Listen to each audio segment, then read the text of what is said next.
नमस्कार good morning Nepal यतिखेर good morning नेपालको प्रतीक्षामा हुनुहुन्छ धेरै समयदेखि यो कार्यक्रम चलिरहेको छ यहाँहरुको माया साथ र सहयोगको कारणले गर्दाखेरि विभिन्न कम्पनीहरूले उत्पादन गरेका गीत संगीतको व्यावसायिक प्रोमोहरु सँगसँगै हामी नयाँ पुराना सबैजनालाई उति नै प्राथमिकता दिएर यस कार्यक्रममा कुराकानी पनि गरिरहेका हुन्छौं कुराकानी हेर्नको लागि पनि तपाई टेलिभिजनको सहितमा अनि युट्युबमा हेर्दै हुनुहुन्छ भने आजको बसाइमा हामीसँग उहाँ धेरै वर्ष भइसकेको छ उहाँका शब्दहरु धेरै नै चर्चित छन् लोक तथा दोहोरीको फाँटमा तीजका गीत मात्रै किन नहोस् लोक तथा दोहोरी गीतहरु मात्रै किन नहोस् उहाँ धेरै राम्रो सर्जक पनि हुनुहुन्छ विगत वर्षौंदेखि आफ्ना शब्दहरु दर्शक श्रोतामाझ लिएर आइराख्नु भएको छ उनै सर्जक हुनुहुन्छ आजको बसाइमा हामी माझ नेत्र अर्याल हुनुहुन्छ उहाँलाई यतिखेर हामी गुड मर्निङ नेपालमा स्वागत गर्न चाहन्छौं स्वागत छ यहाँलाई गुड मर्निङ नेपाल धन्यवाद यहाँलाई पनि धेरै धेरै धन्यवाद छ के चाल खबर ठिकै छ केमा व्यस्त हुनुहुन्छ आजकल यस्तै गीत संगीतमा पनि काम भइरहेछ आज भन्दा मलाई लाग्छ लगभग 10-12 वर्ष अगाडिको कुरो होला हैन त्यति अलि भएको छैन म करिब 65 सालबाट 65 सालबाट करिब हुन लाग्यो 10 वर्ष जति कि सुरुवातकै समयमा यहाँको शब्दहरु चलेको कारणले यहाँ पुरानो हुनुभयो कि जस्तो अनुभव हजुर संयोग सबैलाई त्यस्तो संयोग नमिल्न सक्छ हैन मेरो एउटा म आफूलाई भाग्यमानी पनि ठान्छु यो क्षेत्रमा किनभने त्यतिबेला आफै लगानी गरेर आफै एल्बम निकाल्नु पर्ने अवस्थामा मैले आफू डेब्यु नै अरूको एल्बमबाट गर्न पाएँ अरूको एल्बमबाट नै नाम कमाउन सफल हजुर सर्जकको रूपमा एक हिसाबले त्यो भयो अनि त्यसले गर्दा सुरुवातको गीतहरु पनि राम्रै चर्चा पायो त्यसले गर्दा सुरुमै चलेको हुनाले के पुरानो जस्तो पनि लाग्छ एक हिसाबले हिसाब गर्दै जाँदा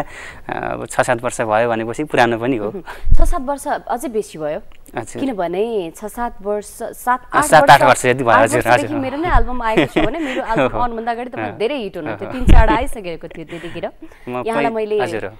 मूल्याङ्कन गरिरहेको छु हेरिरहेको छु विचार गरिरहेको छु नेत्र अर्याल कस्तो हुनुहुन्छ उहाँका शब्दहरु यस्तो चर्चित छ उहाँका तीजका गीतहरु यति धेरै हिट छन् भनेर त्यतिखेरदेखि तपाईको खोजी भइरहेको छ धेरै ठाउँमा उहाँ मान्छे कस्तो हुनुहुन्छ उहाँको विचार कस्तो छ यति राम्रा शब्दहरु यति धेरै चाहिँ नेपाली दर्शक श्रोतालाई मनोरञ्जन दिने शब्द उहाँले रचना गरिराख्नु भएको छ पछिल्लो समयमा हाम्रो गायत्रीजीले गाउनु भएको गुल्मी जाने हो भन्ने गीत पनि निकै नै चर्चामा थियो तपाई शब्द कम लेख्नुहुन्छ कि तपाईसँग शब्द लिन कम आउनुहुन्छ गायक गायिकाहरु अब खास कस्तो छ भने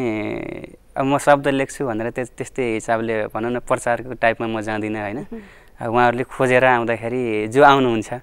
उहाँले जसले मलाई विश्वास गर्नुहुन्छ जसले मेरो सिर्जनामा केही देख्नुहुन्छ उहाँहरुलाई म एक्सेप्ट गर्छु हैन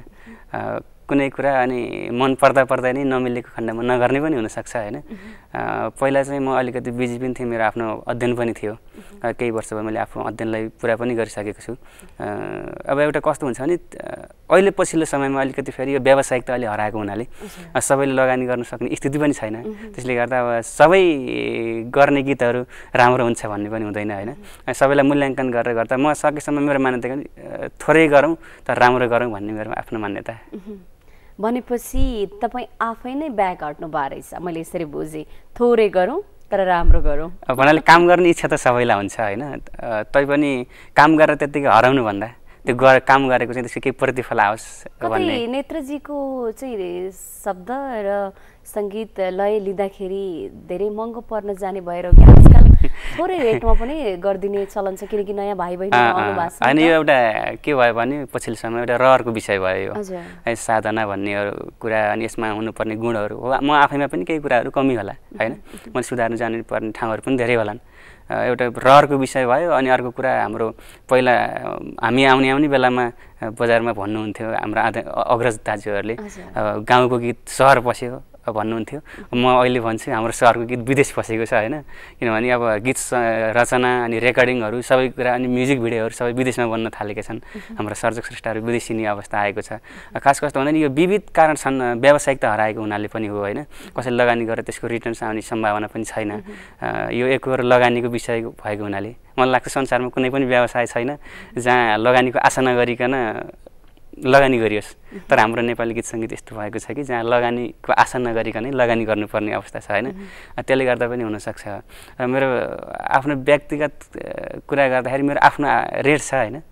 मन मिलेको मान्छेसँग त्यो पनि कम्प्रोमाइज हुन सक्ला तर भनेपछि त राम्रै रहेछ त नि यस्तो पनि होला तपाईँ आफ्नो अध्ययनमा व्यस्त हुनुहुन्छ हजुर अन्य जो सर्जकहरू चाहिँ अगाडि बढिराख्नु भएको छ उहाँहरूको शब्दहरू लिइराख्नुहुन्छ किनकि उहाँहरू चाहिँ विभिन्न स्टुडियोहरूमै दिनभरि त्यतै व्यतीत गर्नुहुन्छ कतै रेकर्डिङ भइरहेको छ स्टुडियो कतै भिडियो चाहिँ निर्माण भइरहेको छ एडिटिङ भइरहेको छ त्यतितिर घुमिराख्नुहुन्छ ठिक छ नि त मेरो शब्द लिनुहोस् न त भनेर उहाँहरूले भन्नुहुन्छ हजुर यो पनि एउटा कारण हुनसक्छ मेरो आफूलाई अब यो मैले गर्न हुन्थेन म आफैलाई पनि थाहा छैन होइन तर अहिलेसम्म मैले शब्द लेखिदिन्छु तपाईँको गीत ल्याउनु भनेर मैले भनेको छैन यो एक हिसाबले म आफू पनि लक्की ठान्छु किनकि उहाँ आफैले रेफर गर्नुहुन्छ अनि मैले शब्द लेख्छु होइन अनि सङ्गीतहरू पनि गर्छु त्यसले गर्दा मेरो के काम भयो भने म सम्बन्धित ठाउँमा पुग्छु होइन काम भएन भने त्यत्तिकै आफूलाई व्यस्त देखाउनको लागि यस्तो छ नि त अहिलेको समय तपाईँलाई खोज्दै जानुहुन्न नि तपाईँले बरु खोज्दै आउनुपर्ने स्थिति छ नि अहिलेसम्म खोज्नु भएको छ होइन यसमा खुसी छु भए पनि जतिखेर चाहिँ तपाईँले चाहिँ सृजना गर्नुभएको गीत हामीले बजाउने अवसर पाइरहेका थियौँ त्यति अवसर अहिले पाइरहेका छैनौँ त्यो कारणले मात्रै किन तपाईँ पछाडि बस्नुको कारण के हो भनेर बुझ्न मात्रै हजुर एकदमै होइन हजुरले भने जस्तै त्यो एउटा कारण पनि हो होइन म अलिकति ओपन हुन नभएको कारणले पनि कोही कतिपय व्यक्तिगत स्वभाव पनि हुँदो रहेछ होइन कोही मान्छेसँग अलिक छिटो घुलमिल हुन्छ म घुलमिल भएको साथीहरूसँग एकदमै घुलमिल हुन्छु तर सुरुमा मलाई घुलमिल हुन असाध्यै गाह्रो लाग्छ म आफैलाई पनि होइन मेरो त व्यक्तिगत कारणले पनि हुनसक्छ त्यसले गर्दा यो काम नभएको होइन भइरहेछ होइन तर अब सङ्ख्यामा चाहिँ केही थपघट हुन सक्छ जब तपाईँले शब्द सृजना गर्नुभएको बेलामा तपाईँका गीतहरू हिट भइरहेका थिए नि चलिरहेका थिए नि त्यसपछि आउनुभएका चाहिँ सर्जकहरूले दिन प्रतिदिन धेरैभन्दा धेरै गीतहरू सृजना गरिराख्नु भएको टेलिभिजनतिर छाइराख्नु भएको युट्युबतिर छाइराख्नु भएको हामीले देखिरहेका छौँ यो सन्दर्भमा चाहिँ नेत्र अर्याल अलिकति अहिले चाहिँ पछाडि बसिरहनु भएको हो कि के छ त्यस्तो चाहिँ पछाडि बस्नुको कारण मेरो व्यक्तिगत यो के भने मैले अघि पनि भने होइन त्यसपछि एउटा गुणात्मकताको कुरा हुन्छ होइन मैले त्यसलाई पनि विशेष ध्यान दिने गर्छु अहिले पनि मेरा गीतहरू आएका छन् विष्णुमाझी दिदीले गाउनुभएको सँगसँगै केही नयाँ भाइहरू हुनुहुन्छ अनि उहाँहरूले गाउनुभएको रेगुलर 3वटा गीतहरू आइरहेका छन् होइन मलाई बिचमा ग्याप भए पनि ती गीतहरूले मेरो त्यो अभावलाई चाहिँ पूर्ति गरिरहेका छन् किनकि यो लामो समय कुर्ने राम्रो काम गर्ने भन्ने एउटा मान्यता पनि हो बिचबिचमा केही कामहरू त भयो होला केही कुरा अब प्रचारमा नआएको पनि हुनसक्छ होइन अहिले हुन त यो विश्वव्यापी ट्रेन्ड नै हो काम गरेर मात्रै हुँदैन त्यसलाई प्रचार पनि गर्नुपर्छ सम्बन्धित ठाउँसम्म पुर्याउनुपर्छ भन्ने होइन त्यसमा पनि केही कमी कमजोरी रहेको हुनसक्छ ठिकै छ धेरै नै प्रचार गरिएको धेरै नै चर्चित शिवदर्शन डिजिटलको गीत गुल्मे जाने हो अलिकति गाइदिनुहोस् किनभने तपाईँको लय शब्द हो आवाज मेक सम्झी र हाम्रो गायत्रीजीको यो भिडियो हामी राख्छौँ म आफैमा गायक होइन त्यसले गर्दा जस्तो हुन्छ यहाँहरूले स्वीकार्नुहुन्छ भन्ने म दर्शकहरूलाई पनि भन्न चाहन्छु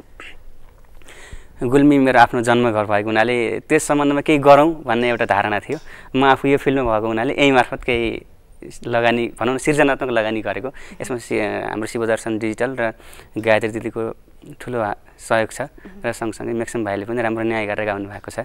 उहाँहरू सबै हाम्रो सबै टिमले गर्दा राम्रो भएको छ म एक लाइन गाएर सुनाउँछु गुराँस फुल्दा रेसुङ्गा बनभरि माया फुल्छ त्यही बेला मनभरि गुलमिलानी हो बटौलेकी मायालाई गुलमिलानी हो भन त मायाले कहिले जानी हो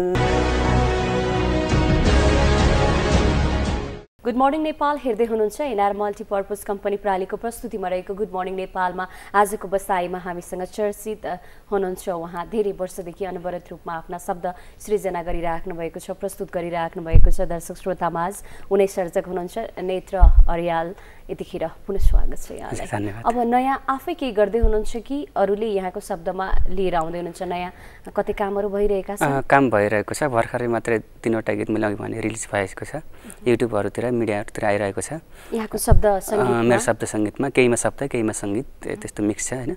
अनि पञ्चे बाजाको गीत अडियो फाइनल भयो अब त्यसको भिडियोको निर्माणको क्रममा छ त्यो सँगसँगै हाम्रो शिवदर्शन डिजिटलको प्रोप्राइटर गायत्री दिदीसँग एउटा कम्बाइन्ड काम गर्ने एउटा योजना बनिरहेको छ ठट्यौली पाराको गीतमा होइन त्यो सँगसँगै अब तीज आउन त धेरै नै बाँकी छ तर गीत सिर्जना गर्ने काम चाहिँ भइरहेको छ यही तीजका गीतहरू बनाउने सुरु भयो मेरो पनि एक दुईटा गीतहरू एरेन्ज भइसके हजुर आउने तर्खरमा यसपालि तपाईले बजार तताउने हो कि के हो तीजको टाइममा हेरौँ अब तताईको अर्थ के हुन्छ हैन आइरहनु भएको तपाईको शब्दले तात्दै आइरहेको थियो हैन बिचमा सेलाएको अनुभव भइरहेको थियो एउटा यो काम गर्ने एउटा टिमको पनि यो हुँदो रहेछ के अरे कम्बिनेसन हुनु पर्दो रहेछ यो गीत राम्रो हुनको लागि हैन सुरुवातमा जुन टिममा काम गर्यौं अनि त्यो जुन टिम स्पिरिट थियो त्यो बीचमा उहाँहरुको र हाम्रो बीचमा त्यो स्पिरिट चाहिँ अलिकति ब्रेक हुँदाखेरि त्यो गीतहरुले चाहिँ न्याय नपाएको पनि हुन सक्छ हैन सुनिताजीले यहाँको गीत धेरै गाउनु भयो तीजको टाइममा है एकदमै म आफू पनि भर्खर नयाँ थिएँ पहिलो अब त मैले झुम्का लगाउँछु भन्ने मैले तीजको गीत पनि सुरुमै गरेको थिएँ दोहोरी चाहिँ 23 सालबाट सुरु गरेको थिएँ तर तीजको चाहिँ मेरो पहिलो गीत नै त्यो थियो अब त मैले झुम्का किनभने त्यो तीज गीत मलाई आफूलाई पनि मनपर्ने म आफू गाउँमा हुर्के बढेको मान्छे अनि त्यसले गर्दाखेरि तीजको छाप भएको हुनाले मलाई त्यति अप्ठ्यारो लागेको थिएन जस नयाँमै उहाँहरूले स्वीकार दिनुभयो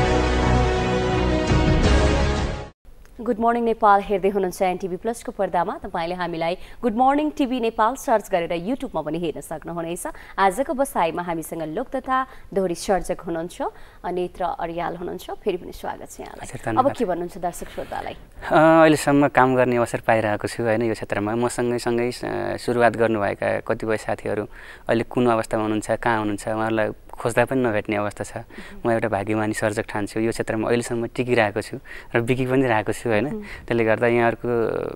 यो माया निरन्तर रहिरहोस् भन्छु र सँगसँगै यो गीत संगीतलाई एउटा राम्रो बनाऊ सबै मिलेर राम्रो बनायो भने हामी यो क्षेत्रमा लाग्ने सबैको चाहिँ भलो हुन्छ किनभने यसभित्र विकृतिभित्र गएर अब युट्युबमा धेरै जानको लागि नराम्रो भिडियोहरू अपलोड गरेर हैन अनि अलिकति सस्तो खालको लोकप्रियतातर्फ लाग्नु भन्दा हामीले केही गुणात्मकतातिर जान सक्यौं त्यसले चाहिँ एउटा धार पहिलाउन सक्यौं भने हामी पछि आउने भविष्यमा आउने पिढीले पनि हाम्रो पुस्तालाई चाहिँ धन्यवाद भन्ने छ हैन त्यसले गर्दाखेरि हामीले पहिलाको जमानाको त्यो व्यापार खोजेर हुँदैन हामी किनभने अहिले सबै डिजिटलाइज भइसक्यो यो प्रविधि अनुसार हामी पनि बढ्नुपर्छ तर त्यसलाई कसरी व्यवस्थित गर्न सकिन्छ भन्ने हामी सर्जक स्रष्टा हैन त्यसपछि लाग्ने कलाकारहरू गायक गायिकाहरू सँगसँगै कम्पनीका म्यानेजरहरू सँगसँगै अब जो जति हामी यससँग सम्बन्धित छौं हामी सबै लाग्नुपर्छ संघ संस्थाहरू पनि लाग्नुपर्छ र यसलाई एउटा निश्चित दिशामा दिन सक्यौं र सरकारसँग पनि हामीले हाम्रो लोकदोरीको बारेमा केही कुराहरू राख्न सक्यौं एउटा संस्थागत रूपमा केही निर्णय गराउन सक्यौं हामीलाई एउटा प्लेटफर्म हुन्छ अब जस्तै चलचित्र विकास बोर्ड जस्तै हाम्रो लोकदोरीको लागि पनि केही एउटा मूर्त संस्था हामीलाई नियमन गर्ने एउटा सरकारी संस्थाको स्थापना गर्न सक्यौं त्यो त्यसतर्फका पहल हाम्रो सफल भयो भने हामीले जे जति दुःख पायौं हाम्रो पछिल्लो पुस्ताले आर्थिक रूपमा लगायत अन्य सामाजिक प्रतिष्ठाका रूपमा पनि केही सुविधा पाउने छन् यसको समय हामीले यहाँको समयको लागि सँगसँगै यहाँले चाहिँ मलाई यो अवसर प्रदान गर्नुभयो यो अवसरको लागि म धेरै धेरै धन्यवाद दिन चाहन्छु धेरै धन्यवाद यहाँलाई पनि गुड मर्निङ नेपालमा आजको बसाइमा हामीसँग हुनुहुन्थ्यो सर्जक उहाँ धेरै वर्ष भइसकेको छ यसै क्षेत्रमा र केही गीतहरू आउने तर्खरमा पनि रहेका छन् नेत्र अर्याल हुनुहुन्थ्यो उहाँसँगको कुराकानीसँगै आजको बसाइ यति नै भोलि फेरि म आउनेछु एकजना अतिथि लिएर आजलाई भने हामीलाई आज्ञा दिनुहोला यसपछि पनि टेलिभिजन हेर्दै हुनुहुन्छ NTV plus good morning Nepal भने यसपछि पनि विभिन्न कम्पनीहरूले उत्पादन गरेका गीत संगीतका व्यावसायिक प्रोमोहरू लगभग तपाईले 20 मिनेटसम्म हेर्न सक्नुहुनेछ मलाई भने आजको लागि बिदा दिनुहोला नमस्कार